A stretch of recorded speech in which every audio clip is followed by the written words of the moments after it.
siapa yang bersedia membuat ibadah? Ibu, silakan maju.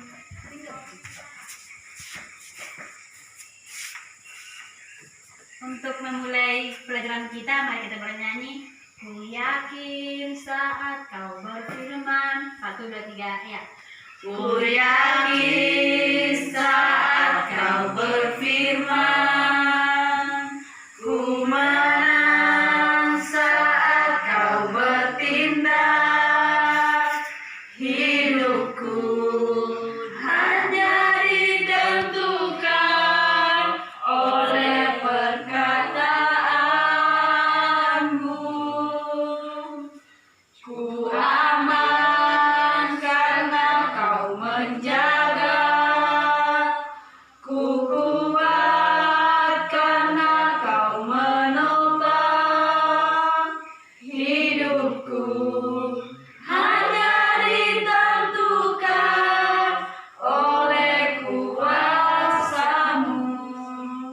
Bagi Tuhan tak ada yang mustahil. Bagi Tuhan tak ada yang tak mungkin. Mujizatnya disediakan bagiku. Ku diangkat dan dipulihkannya.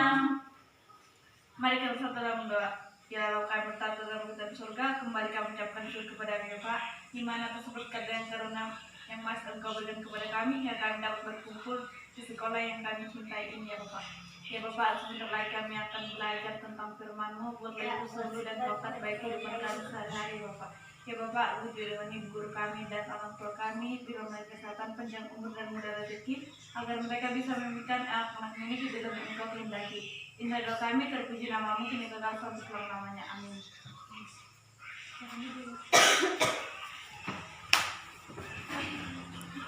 Sekarang waktunya Ibu mengabsen. Renata, hadir Bu. Yosefain, hadir Bu. Citra, hadir Bu. Damayanti, hadir Bu. Eli Kohen, hadir Bu. Hadir semua? Hadir Bu. Oke, baik. Sekarang pembelajaran kita adalah iman dan pengharapan. Apa? Iman dan pengharapan. Pernah ya kalian dengar kata iman dan pengharapan? Pernah, Bu. Sekarang Ibu bertanya, siapa yang mengerti apa itu iman? Saya, Bu. Oh, Damayanti. Iman adalah dasar dari segala sesuatu yang kita harapkan dan bukti dari segala sesuatu yang tidak pernah kita lihat. Pengharapan itu apa? Seperti apa itu pengharapan?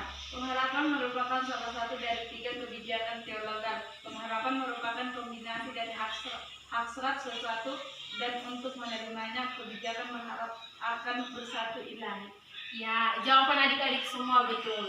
Sebelum kita masuk ke materi, Ibu terlebih dahulu menerangkan mengapa kita mempelajari iman dan pengharapan ini. Apa tujuan pembelajaran kita pada pagi hari ini?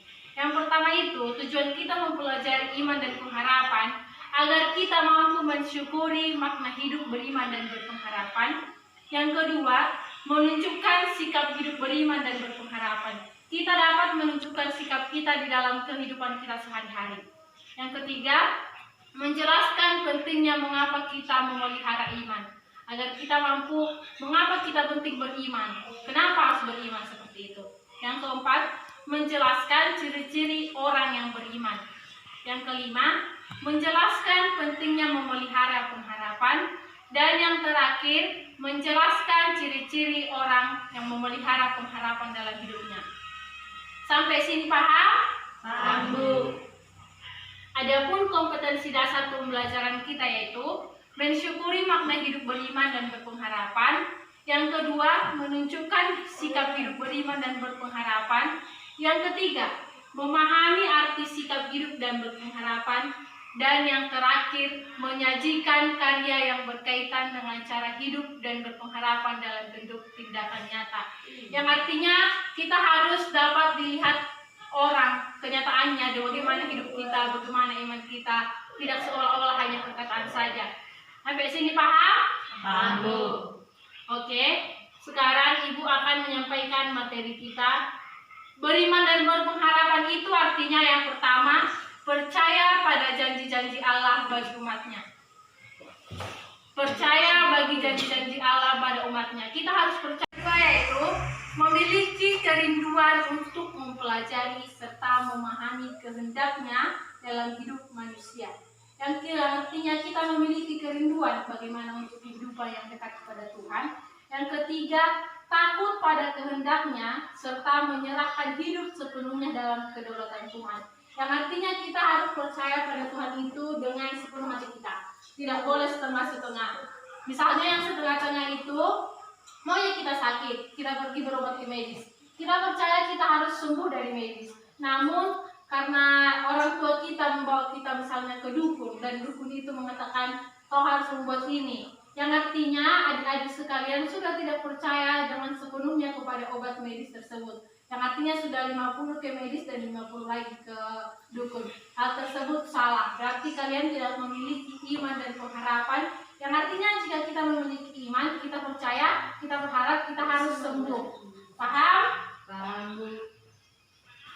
Kita mempelajari materi hidup, iman dan pengharapan ini, di mana hidup kita yang beriman dan pengharapan itu, di mana kita harus mampu menunjukkan siapa jati diri kita sebenarnya. Yang artinya kita sudah orang Kristen, kita sudah memahami bagaimana betul perjuangan Tuhan Yesus di kayu salib untuk hidup kita. Orang Kristen membangun imannya berdasarkan janji Allah dalam penyelamatan manusia dengan janjinya yang Tuhan sudah berkorban di kayu salib. Yang artinya Tuhan menyatakan janjinya tersebut, tidak sekedar omongan, tapi kita ditebus di kayu salib. Yang kedua itu, orang beriman dapat bergaul kepada Allah jika dia memiliki kerinduan. Kerinduan kita dengan Allah, kita bisa dekat dengan Allah jika kita berdoa. Kita bersungguh-sungguh, kita meneteskan air mata, kita bersujud di hadapan Allah, apa kerinduan kita, maka Tuhan akan mencukupkan itu semua. Yang ketiga itu, orang beriman menurut perintah Allah tertulis dan harus digenapinya. Yang artinya orang beriman itu meskipun di dunia ini hidupnya mungkin dilihat orang sederhana, namun Tuhan memiliki tujuan yang istimewa untuk dia. Dan yang selanjutnya, taat pada kehendaknya. Yang artinya kita harus sanggup taat dengan sungguh-sungguh kepada kehendak Tuhan agar kita memiliki hidup yang berpengharapan. Adik-adik paham? Paham, Bu. Sampai sini ada yang belum paham? Ada yang ingin ditanyakan? Tidak ada, Bu. Oke, baik. Dari sini Ibu akan memberikan gambar foto di mana orang hidup berpengharapan itu. Di mana dia memiliki tangga demi tangga yang perih untuk menyapai perjuangannya. Yang artinya dia berharap sakitnya di tangga pertama dia harus melewati sakitnya tangga kedua. Yang artinya dia tidak berhenti sampai di sini. Kalau dia berhenti sampai di sini, berarti dia tidak akan sampai ke atas. Yang artinya dia percaya penuh bahwa dia dapat memiliki sampai ke tangga tersebut dan mencapai kesuksesan. Bisa dipahami dari gambar ini? Bisa, Bu. Oke. Sekarang Ibu mau bertanya kepada adik-adik. Pernahnya adik-adik merasa ragu dalam kehidupan adik-adik? Atau orang tua di rumah yang ragu, yang misalnya mengeluh, bagaimana nanti hasil panen kita ya? Misalnya terdengar kita bapak sama mama ngomong seperti itu. Contohnya,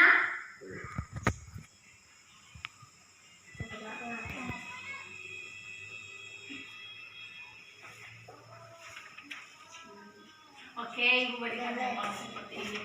Terkadang orang tua kita merasa tidak sanggup memiliki pergumulan dalam hidupnya, di mana dia merasa kenapa seperti ini? Misalnya nanti panen ini mencukupi untuk membayar utang yang di sini, seperti itu. Mereka mengkhawatirkan hal itu. Namun di balik itu kita percaya Tuhan pasti memiliki rencana yang indah dalam hidup kita jika kita memiliki iman dan pengharapan. Yang artinya kita harus sungguh-sungguh, tidak bisa setengah-setengah. Ada yang ingin ditanya?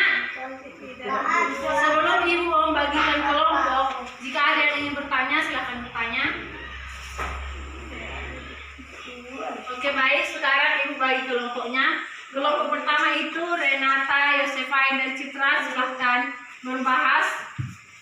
Yang kedua itu Damayanti dan Hedi Kohen. Ibu silahkan dibentuk kelompoknya, nanti ibu akan memberikan soalnya. Sudah dibentuk semua? Sudah bu.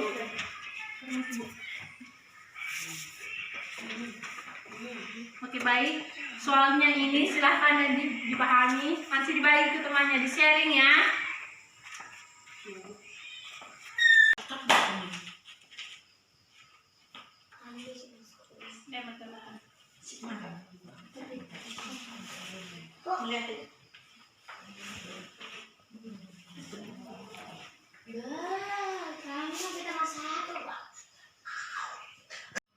Udah? Udah Bu. Silahkan didiskusikan. Nanti satu per kelompok utusan maju ke depan. 15 menit ibu kasih waktunya ya. Ya Bu. Renata, bentuk kelompok sama temanmu. Ini kerja kelompok.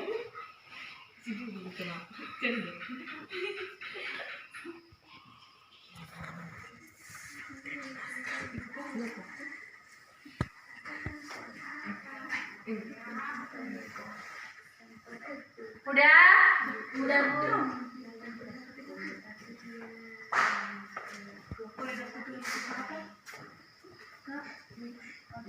Udah paham? Udah Bu. Kelompok yang pertama maju ke depan.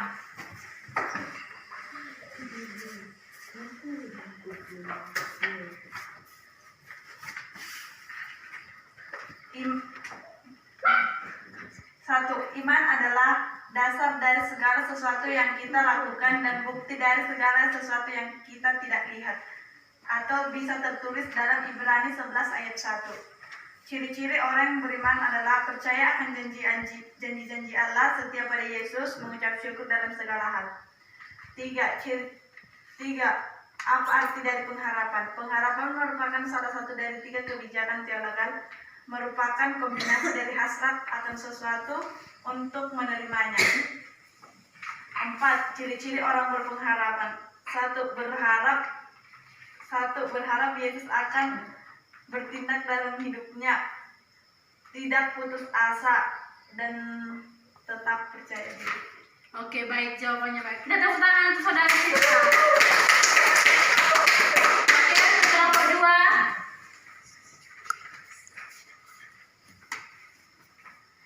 Iman adalah dasar dari segala sesuatu yang kita harapkan dan bukti dari segala sesuatu yang tidak kita lihat.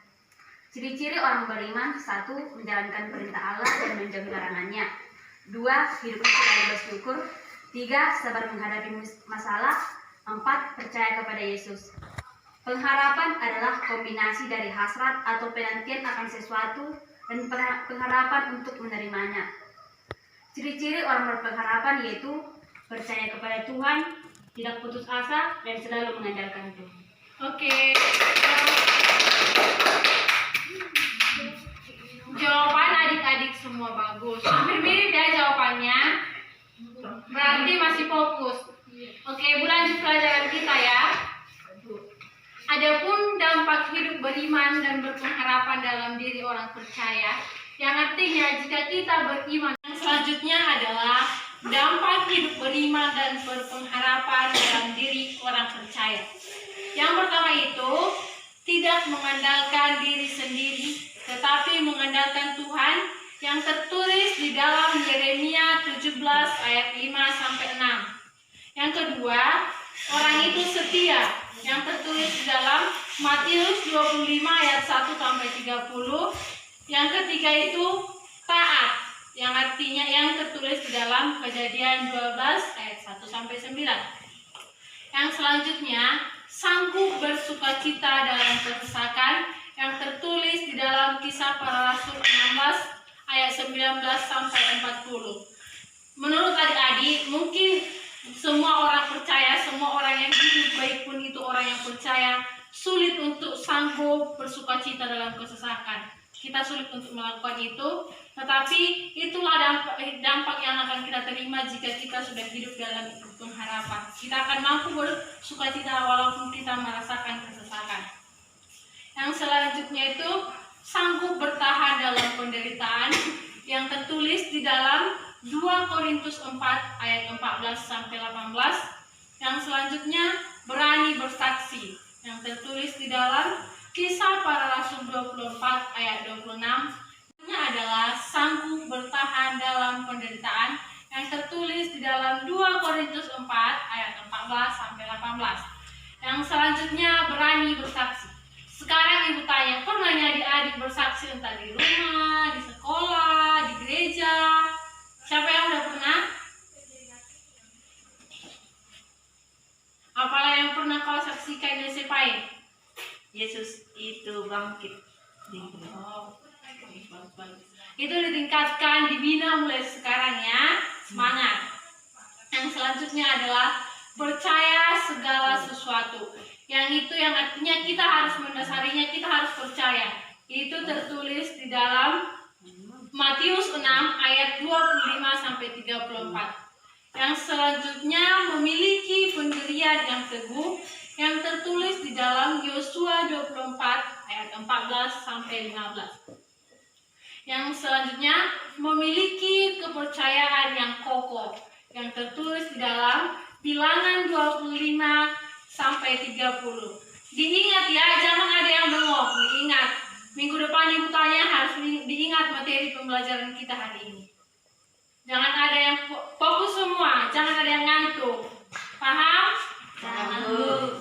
Yang selanjutnya tidak menyesali kemalangan. Yang artinya kita mengalami pas mau ke sekolah lah adik-adik, jatuhlah uang adik-adik di jalan. Jangan menghukumi orang yang mendapatkan uang tersebut. Kan kita sering ya kayak gitu, kita hukumi segera mati kona mendapat efek gitu. Salahnya itu. Oke? Yang selanjutnya tegar di tengah persoalan yang tertulis di dalam Daniel 6 dan Kisah Para Rasul 7. Nanti bisa dibaca di rumah Alkitabnya, jangan cuma di sekolah, baca-baca lagi nanti materi kita hari ini di rumah. Yang selanjutnya tidak mengenal putus asa. Siapa yang udah pernah putus asa? Tidak mengenal putus asa yang tertulis di dalam 1 Samuel 21 sampai Samuel 24 ayat 26 sampai 27. Ada yang pernah mengalami putus asa? Tidak, Bu. Ya betul, masih muda, nggak perlu putus asa, semangat. Yang terakhir adalah berpegang teguh pada janji Allah yang tertulis di dalam Kejadian 15 ayat 20. Paham? Paham, Bu. Ada yang ingin dipertanyakan? Tidak, Bu. Bukunya nanti bisa dibaca-baca di rumah, jangan cuma di kelas. Iya, Bu. Ya, Bu. Yang selanjutnya adalah sekarang gilirannya ibu bertanya. Tadi ibu bertanya, adik-adik harus bisa menjawab pertanyaan ibu.